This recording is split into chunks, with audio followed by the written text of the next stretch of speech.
ਆ ਪੁੱਤ ਗੱਲ ਸੁਣੋ ਮੇਰੀ। ਜੀ ਅਮੀ ਜੀ। ਜਿਸ ਵੇਲੇ ਕਿਤੇ ਜਾਣਾ ਹੋਵੇ, ਸਫ਼ਰ ਕਰਨਾ ਹੋਵੇ, ਜੀ ਅਮੀ ਜੀ। ਤੁਸੀਂ ਜਹਾਜ਼ ਚੜਨ ਲੱਗਦੇ ਆ ਹਾਂਜੀ ਅਮੀ ਤੇ ਜੀ। ਦੁਆ ਇਹ ਕਰਵਾਉਂਦੇ ਆ ਕਿ ਜਾਂ ਵਾਰੀ ਤਾਲਾ ਇੱਥੇ ਕਰਮ ਕਰੀ ਤੇ ਮੈਂ ਵੀ ਖੈਰੀ ਸਲਾਮ ਪਹੁੰਚਾਂ ਤੇ ਤੁਸੀਂ ਵੀ। ਇਸੇ ਤਰ੍ਹਾਂ ਜਿਹੜਾ ਘਰ ਦਾ ਸਿਰ ਵਰਾ ਹੁੰਦਾ ਆ, ਜੀ ਅਮੀ ਜੀ। ਉਹਦੀ ਵੀ ਫਿਕਰ ਕਰਿਆ ਕਰੋ, ਉਹਦੀ ਖਾਤਰ ਵੀ ਦੁਆ ਮੰਗਿਆ ਕਰੋ। ਵਾਰੀ ਤਾਲਾ ਸਾਡਾ ਜਿਹੜਾ ਸਿਰ ਵਰਾ ਆ, ਜਾਂ ਸਾਡਾ ਬੰਦਾ ਆ, ਜਾਂ ਸਾਡਾ ਬੜਾ ਪੋਤਵਾ, ਜਾਂ ਸਾਡਾ ਬਾਪ ਆ, ਅੱਲਾ ਸਾਡੇ ਸਿਰ ਵਰਾ ਦੇ ਉੱਤੇ ਕਰਮ ਕਰੀ, ਇਹਦੀ ਜ਼ਿੰਦਗੀ ਕਰੀ। ਜੇ ਇਹਨੂੰ ਕੁਛ ਹੋ ਗਿਆ ਸਾਡਾ ਹਾਲ ਕੋਈ ਨਹੀਂ ਹੈਗਾ।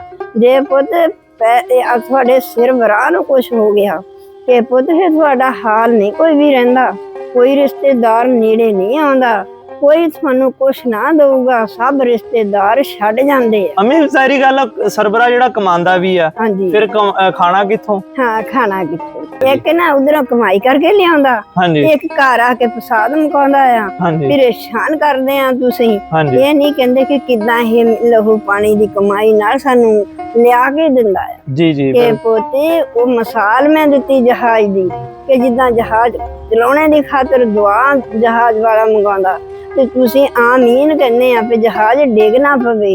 ਐਸੇ ਤਰ੍ਹਾਂ ਤੁਸੀਂ ਆਪਣੇ ਸਿਰ ਬਰਾ ਦੀ ਖਾਤਰ ਦੁਆ ਮੰਗਿਆ ਕਰੋ। ਬਿਲਕੁਲ ਜੀ ਬਿਲਕੁਲ। ਕਿ ਅੱਲਾਹ ਤਾਲਾ ਇਹਦੇ ਪਰ ਕਰਮ ਕਰੀ। ਜੇ ਸਾਡੇ ਸਿਰ ਬਰਾ ਨੂੰ ਕੁਛ ਹੋ ਗਿਆ ਫਿਰ ਅਸੀਂ ਕੀ ਕਰਾਂਗੇ? ਪੂਰਾ ਘਰ ਤਬਾਹ ਜੀ। ਜਿੱਦਾਂ ਪਾਇਲਟ ਨੂੰ ਕੁਛ ਹੋ ਜਾਵੇ, ਜਹਾਜ਼ ਤਬਾਹ, ਹਾਂਜੀ, ਤੇ ਸਿਰਬਰਾ ਨੂੰ ਕੁਛ ਹੋ ਜਾਵੇ ਤੇ ਘਰ ਤਬਾਹ ਜੀ। ਘਰ ਤਬਾਹ।